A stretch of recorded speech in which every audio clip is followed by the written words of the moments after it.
नीति आम मूर्ख हिसाब से भी जब सरल करवा कौन आसो कि रजार नीति की आम कहले राजनीति। तो कौन ये राजा राजनीति ताकू आस टी आम क्लीयर हवा।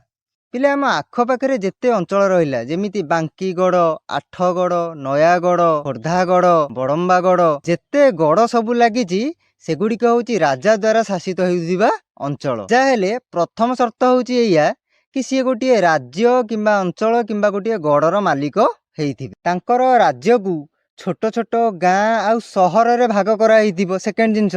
तापरे से राज्य रे महिला शिशु तापरे वृद्ध ए समस्ते भी थिबे। पिले राज्य जड़े वैद्य गुरु थे जे समस्त औषध प्रस्तुत करेंगे ता सहित कौन चिकित्सा भी जोगई देवे। राज्यर सुरक्षा जड़े दायित्व नहीं थे दायित्व है समग्र राज्य को से सुरक्षा देवे कह सेनापति। पिले जड़े राजगुरु रे काम हूँ कौन राज्य जेतिकी शिशु अच्छा समस्त को शिक्षा संस्कार व्यवहार ता सागर बंचार कौशल शिखाइबे। राज्यवासी माने आक्रमण रक्षा पाइबापी रजा तांकर हाथ हथियार गोला बारूद अस्त्र शस्त्र ए सब तैयारी करुथिबे। राज्य रे धर्म कार्य चलुथिबो एवं धर्मपीठर प्रस्तार विस्तार होउथिबो। राजा जो स्थान को तांको राज्य रे जिबे समस्ते तांको आगे मुंड नुआइबे समस्ते तांको सम्मान देबे। राजा हेउचंती तांको राज्य रे द्वितीय भगवान।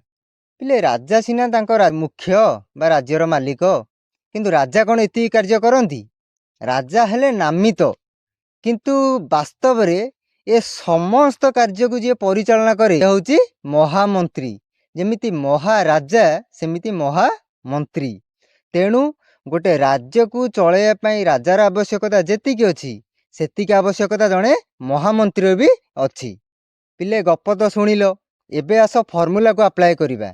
गड़ जदि अयोध्या हुए जाहे किए प्रभु श्रीराम। गड़ जदि भारत हुए जाहे किए प्रेसिडेंट ऑफ द इंडिया। गड़ जदि भारत हुए गुरु हेबे किए education minister of the India. गड़ जदि भारत हुए सेनापति हेबे किए defence minister of the India. गड़ जदि भारत हुए वैद्य गुरु हेबे किए health minister of the India. गड़ जदि भारत हुए सबको परिचालना करुवा महामंत्री किए prime minister of the India. गड़ जदि ओडिशा हुए जा किए गवर्नर बा राज्यपाल। गड़ जदि ओडिशा हुए ताहले सबु कार्य को परिचालना करुवा महामंत्री किए chief minister of the Odisha. तो मोटामोटी कहवाकू गले ए छोट लेवल रु तल लेवल रो भगवान ठू आरंभ करी पूरा ऊपर लेवल टॉप लेवल रो भगवान पर्यंत समस्तिंक विषय जहाँ आमको ज्ञान मिलिबो बा जी आमको ज्ञान दब सी हूँ राजनीति विज्ञान।